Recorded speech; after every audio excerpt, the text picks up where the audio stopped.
Good afternoon, everybody. I want to thank folks for appreciating what building power in our community means. And I just want everybody to know that it's not something that, a lot of people think is kind of a glorified action, or, that it's a lot of fun and, uh, and people get attention organizing. I want you to know most of the things that organizers do, people never see. And that's why it's so effective, because the best place to bargain is in private. When you go buy a car, you don't bargain the price in the showroom. You wait till you get back in the office, and then you talk about the bargains, the agreements. Then you make the deals. And that's what organizing is. And today I just want to talk about building power. Uh, and it's a skill, and it definitely is something that is studied and measured. It's very strategic, and it it can be a bit it can be a bit boring at times. But I tell you, the results are quite powerful. Uh, the first thing that anyone who is going to be an organizer, the first thing you have to do is make a commitment. And the reason I say that is because you're going to be working with folks who are going to have different opinions and different ideas, different energy. And for the most part, if there's a need to organize, these people are kind of downtrodden and void of hope. Uh, and it'll cause you to quit every day. You quit every day. So you got to have the commitment. Uh, I found that poor folks and people of color are afraid of two major things, and that's power and money. Somehow it's been put in our heads that both of them are some kind of negative items that we really should be ashamed of when we aggressively seek them. And people have been fooled into believing that they don't really deserve anything. And you have to overcome that view that people have on their lives. You know, it's that old Willie Lynch syndrome. People have taken us to the point where, you know, we argue about everything and we're afraid to stand up because if you do, you get lynched. And what most people don't understand about lynching is that lynching is not hanging from a tree. Lynching is making an example out of a powerful leader and having everybody else watch so that they don't make the same movements that has caused that leader to be punished. So Willie Lynch, he brought the idea to the slave traders here in America, and what they would do is they would take the baddest black dude in the whole bunch, and they'd bring him out, and they tar and feather him, and then they pour gasoline on him or kerosene, and they tie one foot to a horse and tie his other foot to a horse, and then they set the man on fire and pat one horse on the behind going one way and one horse on the behind going another way, and tear the man apart while he was in flames alive. Now, that wasn't the key to everything. The key was bringing all his friends and neighbors out to see this happen, to show them what would happen to them if they ever got out of line. And that's where we get the term lynching. And that's what people are afraid of, being made an example if you stand up for yourself. And that's what we have to overcome. Because if you haven't found anything that you're willing to die for, you haven't quite lived. And if you're not willing to die for freedom,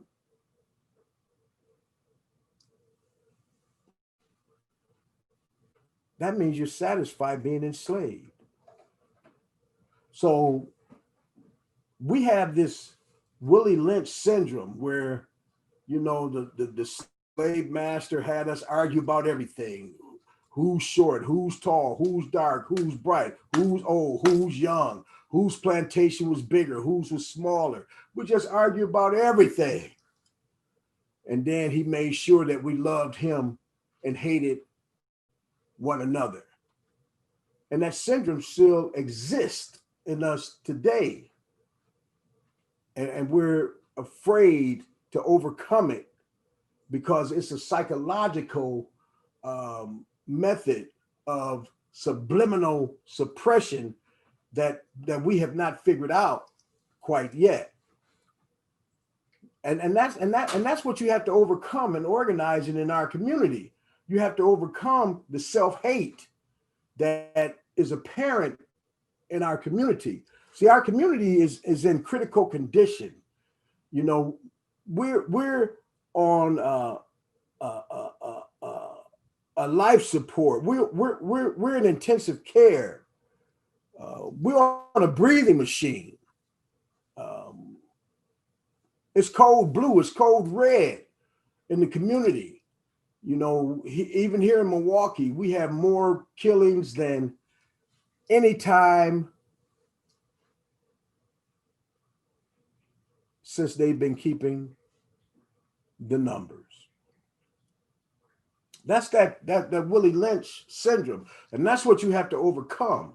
And then the other thing that happens here in Milwaukee, you have the crab in the barrel syndrome, where if somebody's being successful, somebody's jealous about it, and they want to make sure they don't succeed. So, you know, the crab in the barrel syndrome, you know, you pull folks down who are rising, who you think are becoming too successful.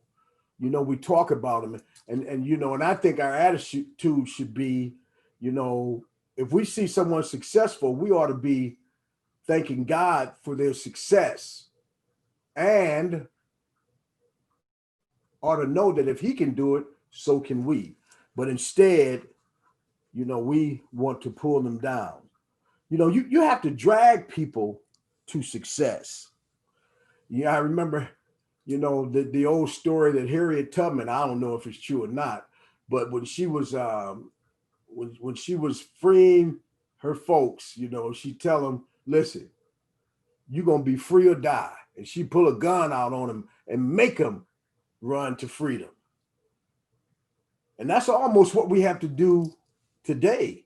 You know, you almost got to pull a gun on these folks to make them react to a situation that's depressing them. Because all people want to do is let things happen to them and then react after it gets too bad. But we want to get past that. You know, in this kind of work, you certainly quit every day because you get so frustrated because you can see the laziness of folks who could stand up for themselves and they just won't. But to get started, you need people.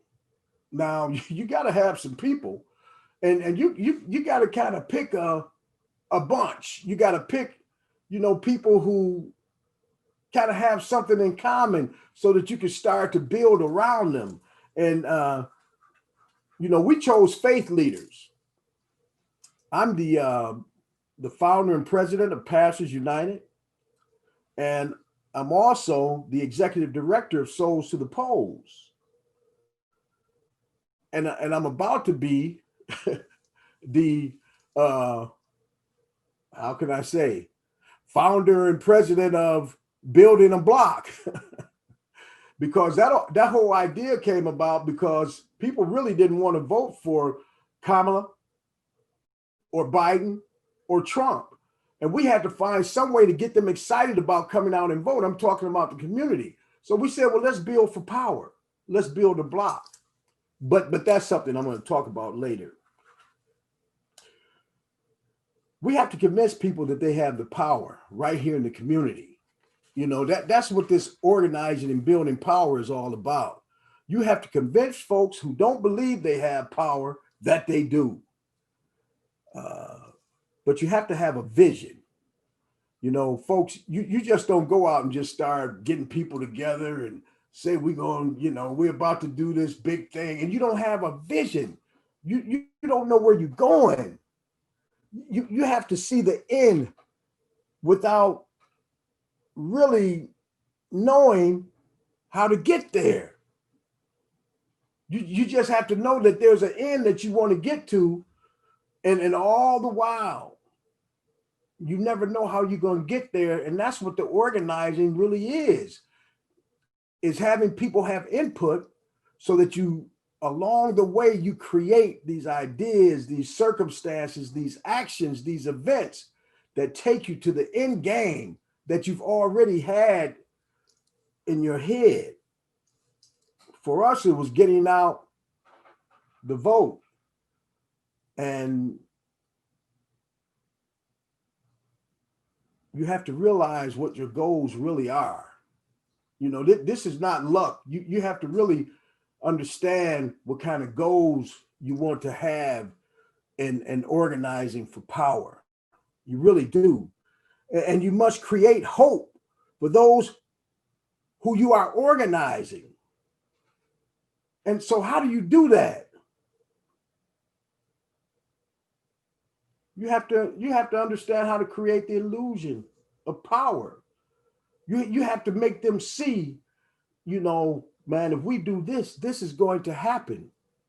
But not only that, when you bring people to the point where you're trying to explain to them and trying to make them see, if we do this, this will happen, you've got to make it happen. You got to build what has been in your head and you got to bring it to life. And that's the key, is to be able to think it and speak it and then make it happen. Building power is a very, very fragile strategic planning agreement with you and the folks that you're trying to organize. And then there's the work. See, and that's what people never see, because all my work is at the kitchen table. It's in meetings. It's private. You know, I don't negotiate in public. I don't talk to people about things in public. I don't get to the heart of the matter in public. That's all done in back rooms. That's all done on the telephone. That's all done privately. And nobody really cares. Nobody really cares because nobody ever sees it. You have to write down the vision. You know, you have to, you know, really write down your goals. There has to be some goals because that's important. You have to write down what you're attempting to accomplish. And that writing down is important because that keeps you focused so that you know that you've accomplished something or not. You have to understand who you want to contact. You know, who are the players? Who are the people you want to see? Who are the people you want to meet? Who are the people you want to have these phone calls with and have these meetings with? Man, all of that's got to be pre-recorded. It's got to be made ahead of time. If you want to organize for power, and who do you want to meet with, especially? Because there are some leaders that you certainly must contact before you start to do any of this work.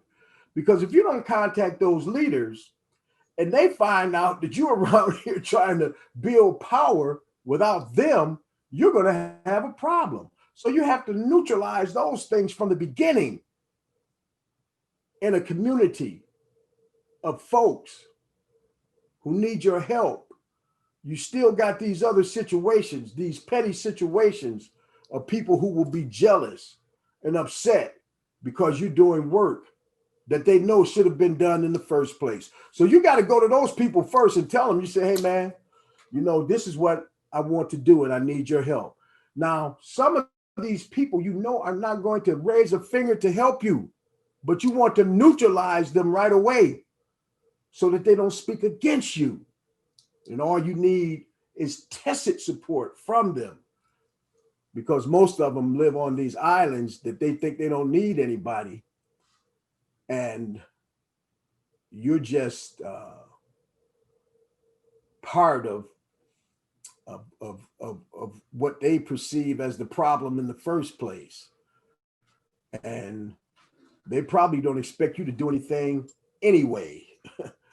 So you have to convince them that you need them so that they don't cause problems for you in your organizing.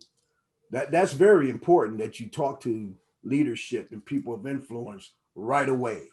Who's the top preacher in town right now? I need to go see him first. I need to do that right now. And that is important in your organizing. He said, and this is the most important thing. When you talk to these people, you just can't be running your mouth. You have to listen. You know, sometimes I'm on the phone or I'm in meetings for 2 or 3 hours because sometimes I just have to listen. And everybody doesn't want to do that. But I just have to listen. I have to know the needs of these people.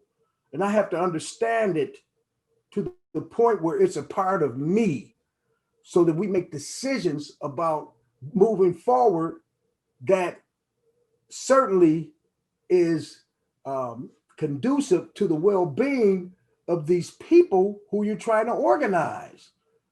And if you don't do that, you're making a huge mistake. So you got to listen. You know, people think that you got to run around and no, you got to go in there and you got to respect these people. And then you got to listen. You got to sit back and listen, and you let them go. I've been on phone calls for 3 hours. You know, my wife has said, man, you still on that call? I said, yeah, because I need to listen. I need to know what this person needs. I need to know what their desires are. I need to touch the heart of the people in a way that's unusual. I need to make sure that they know that we care. That's important. You have to know and understand what people need and what they want. Organizing is a skill, and it's hard work. I started organizing when I was 16 years old.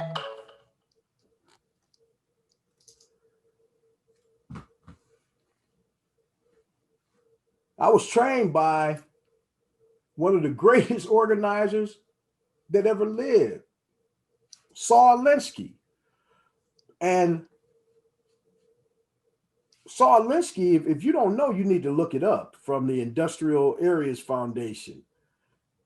He had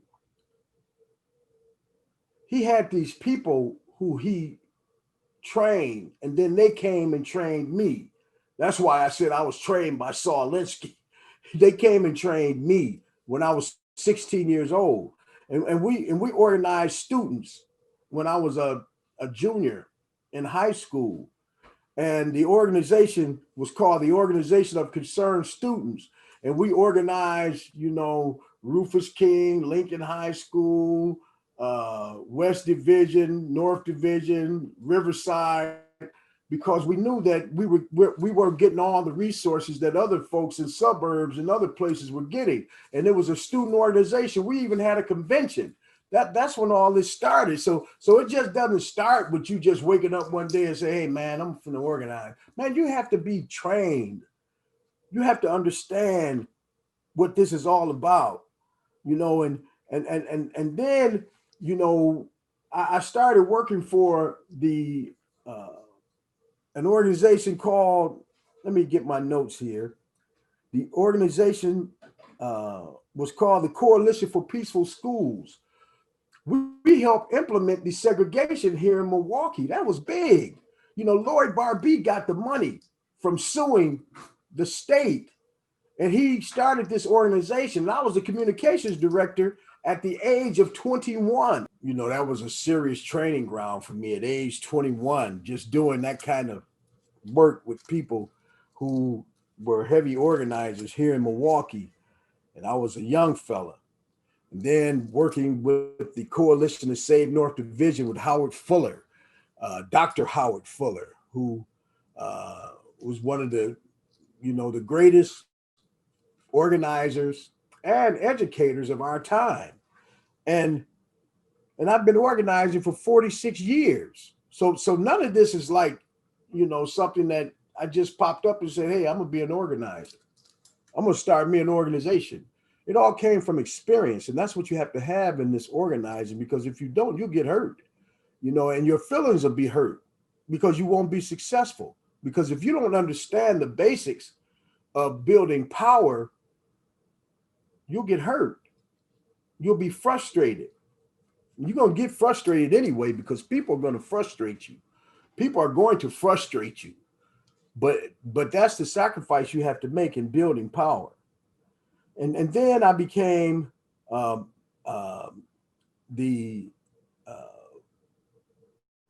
member of MICA and then Common Ground. So I'm organizing and watching others, you know, build power. And that's where I got the idea to start Pastors United. I'm the founder and president of Pastors United, and I'm the executive director of Souls to the Polls, which is a wing of Pastors United. And now, you know, we're creating the movement for power called Building a BLOC. And let me tell you what a BLOC is. This is really important. And we need everybody to understand this, because this is how we have to work together. Community, people, this is how we have to work together. This is what a BLOC is for me.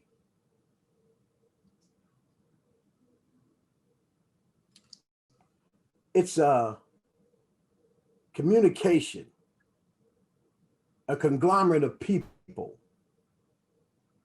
sharing a common purpose, using their ability to vote together concerning issues that would help local communities to develop and garnish power. Power to gain leverage, to advance a community agenda, to have a seat at the table, to gain resources and money so that professional people who are members of that community can be paid properly to help build with a caring love for the communities they represent. See, that's what this block is for me, this voting block. And building a block, this didn't just start just the other day. This started in 2010. You know, when we started talking about pulling together and organizing people, you know, I was at my friend's store, Brother Earl Butler, Personality. I was leaving out the door and he said, hey man, where you going? I said, man, I'm going to vote. He said, what you going to vote for? I said, man, that don't really matter. I said, huh? He said, yeah, man, if you don't have a block, you wasting your time. And I was walking out the door. I said, hey, man, I'm going to give me a block. And I thought about organizing pastors. And that's how this all started. You know, I talked about other things, but my whole interest and organizing people was to build a power block. Ever since 2010, that was 10 years ago. But I knew that, like I said earlier, people are afraid of money and they're afraid of power. And I knew that everybody wasn't going to go for it because they knew that it was going to make trouble for a system, and they didn't want to be part of that, making trouble, because they just want to live comfortably. They just want to be in their comfort zone. They don't want to get out of it. So I didn't talk about the block. I talked about other things. And then I started, meeting with, my friend Andrew Triplett. He works for Channel 4. He's a cameraman for Channel 4. We met almost every week. We sat down and we met and we wrote on paper. We talked about what we wanted to accomplish. We talked about what needed to happen, the people we needed to see. We talked about how we were going to proceed in building our power. We did that every week for about 3 or 4 months, maybe 6 months, even more. I have notes from those things right today that my wife put up and I can't find them. And then finally I met Rochelle Lanningham and Sean Green, and we pulled together one of the most magnificent meetings of preachers that has ever been done in this city. We had a meeting at MATC, a brunch, and we had 300 senior pastors there. And while we were there, we said, and that was a miracle, I'm telling you, but that was hard work also. But when we were there, we gave a survey and we asked them, what's important to you? So you got to listen. And the number one issue that concerned our pastoral community was the family structure. And the second was the health and wellness of the community. Why are we getting all these heart attacks? Why are we having diabetes issue? That was the second. And the third one was economic development. This was a survey we gave at the brunch. And the fourth one was the crime and incarceration rates in our community. And then the fifth one was education. Why aren't our children learning? Why aren't they graduating? And last but not least, it was civic engagement. Why don't we have any power to change things? And that's what we accomplished there. And we had that meeting because we were already organizing. I had already met with 64 pastors. 64 faith leaders, I should say, because they weren't just pastors. They were, they were priests, they were Jewish, they were members of mosque, all the Muslim community, all the faith leaders in Milwaukee I met with.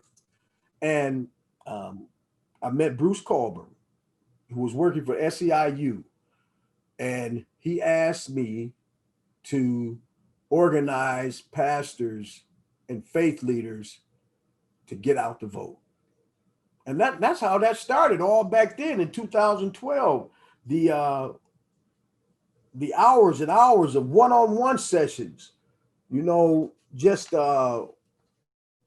incredible time-consuming hours of just sitting and talking with pastors and finding out what they thought. It was listening to know what they felt, what they thought. And then we took all those items that they thought were important, and we made them issue items in our Pastors United organization. And the first day that we had that meeting at MATC, we had 64 people join the organization. And we called ourselves Pastors United. And the strategic movement through the church community began.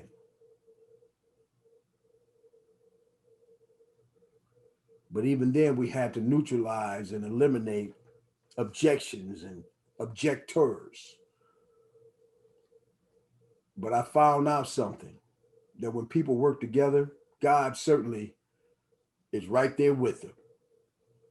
And all these issue items that we put together, I found that people all over the city had the same concerns as these pastors.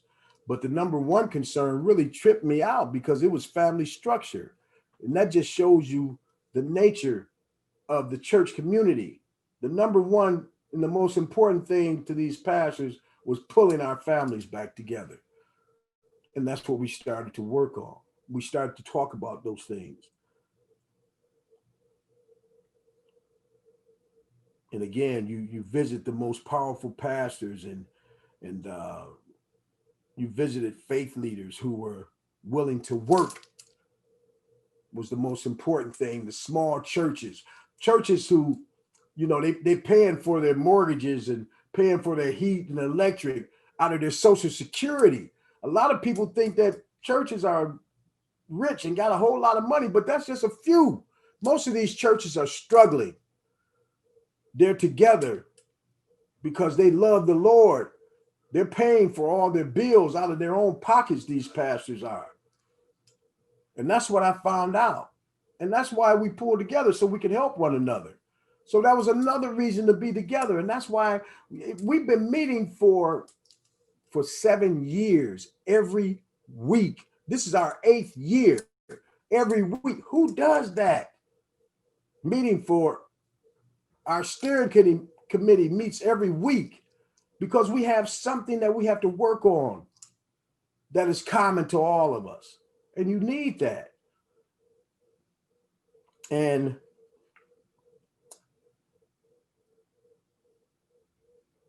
visiting with these faith leaders who were willing to work was the most important thing that we've done.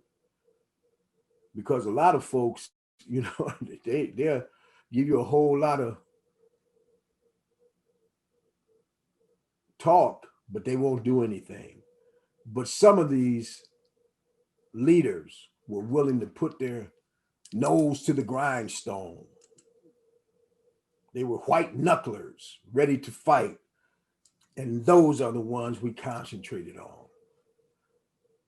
See, convincing them that together we could build power was very hard work. And there's no easy way out of it. There's no easy way to do it. You have to build relationships. But ever since 2010, the end goal was building the block. And you never talk about that because you didn't want to scare people off. But now in this day and time, we could talk about it. After the marching, after the protesting, we have to talk about building that block. We have to talk about gaining that power that is ours to control our local politics. And this is how we progress through all this. There were very, very, meager beginnings with this. We had over 300 pastors in an organization called Pastors United, but we got over 516 people working together to get souls to the polls. And now we just want to keep these folks together to build a voting block. And if you're not paying attention, you should already realize the block is being built right now.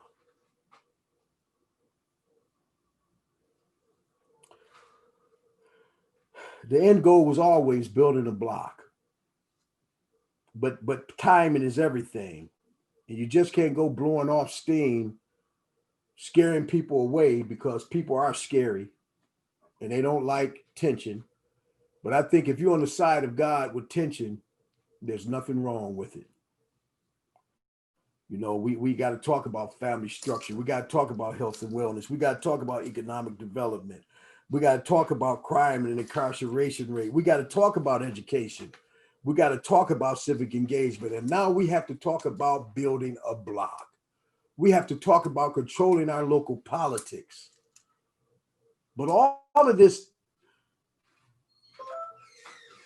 building a block was the end game all the time. And it was certainly always there, but we didn't want to talk about because too many people were afraid of it. But now we can talk about it. And now we're very aggressively seeking to build a block. We started that by first getting people out to vote. I remember when Valerie Jarrett, the senior advisor to President Obama, visited our meeting, and we talked to her about, coming together and getting out the vote. And that was a man, I'll never forget that, man. One of the most powerful women in Washington, D.C. She was here at our meeting, and we talked to her about that. And I told her then, I've learned how to live under tension. I don't really care about the intensity of these matters. We need to get stuff done. I'll think about that later, but we need to organize right now. And of course, she agreed. And that's when we started talking about Souls to the Polls. That was back in 2011, 2012. And it was always with a view to bring people together in a solid block of voters to control our local politics. And now we can address that directly with building a block, building power. If you pay attention, you can see it's already being built. I know it. And now we just have to solidify it. Recruitment of 406 faith leaders. Who does that? Only God does that. And only hard work has made that happen. Hard work since 2010. Calling each member of your organization, meeting with them, building relationships,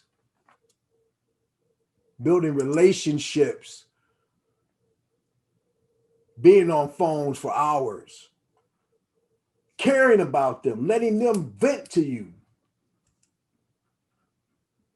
You have to have a heart for the people, but we're building power. And then, really having cell numbers to each and every one of these faith leaders was crucial, because you can't call the church because they'll never answer because nobody's there. So you have to build personal relationships so you have their personal numbers. That's what I have. Thank you. Personal numbers to each and every one of these faith leaders. I can text them. I can call them. We can email. We can do all these things. And we don't even have to beat our chest. We just know what we're going to do together. And then just doing the work, which is important. The work is boring. I'm at my kitchen table for 9 and 10 hours in a day, just on the phone. Man, let's do this, man. Let's do that. We can do this. That's building power. It's not always exciting. And most of the times, as a matter of fact, it's quite boring. But the results are electrifying. And that's what we've accomplished. Results. And we found success. The first recall of Scott Walker, we were doing Souls to the Polls, getting out to vote. We had 87% increase in voting in the Black community. Can you believe that? The church, that church community, Souls to the Polls, building the block. And then in 2018, they said Scott Walker couldn't be beat. But you know what? When they counted those votes in Milwaukee, especially the ones coming out of Midtown, it was over and we had a new governor. That's Souls to the Polls. That's building a block. And then 2020, during the pandemic, during the worst suppression in the country, I'm sure, during all the disenfranchisement that's in Wisconsin, fighting against all the odds, the votes from Souls to the Polls were certainly very influential in turning Wisconsin blue. Now, don't tell me what we can't do if we work together. There's nothing we can't do. We created this vehicle for power, and now we have to perfect it. we have to build the block. We have to be intentional about what we're doing. So the block is here, and it took 10 years of hard work, and there's no easy way to get this work done. And we have to be committed to leadership. We have to have our integrity intact. You know, messaging is essential. The struggle is constant, and we never give in. We work with those who want to work with us. We don't worry about folks who don't want to come along, because they'll come along when they see the success. So that's kind of my story. The struggle's constant. That's kind of the story of how we got to the point where this block is ready to advance to a power broker in Milwaukee that has never been accomplished in our Black community. We're building a block. It's almost built. We just have to get an understanding with one another to work together. I want to thank you for listening. I hope I didn't take up too much of your time, but I surely appreciate the opportunity to deliver a message to you that you do have power, and we could certainly aggressively seek, issue items being healed and preventing them from becoming bigger sores, and at some point healing all the scabs that have grown in our community. If we build this block and get a seat at the table and use our influence to help our brothers and sisters. I want to thank you. God bless you. And may all of you be part of us building this block. Thank you.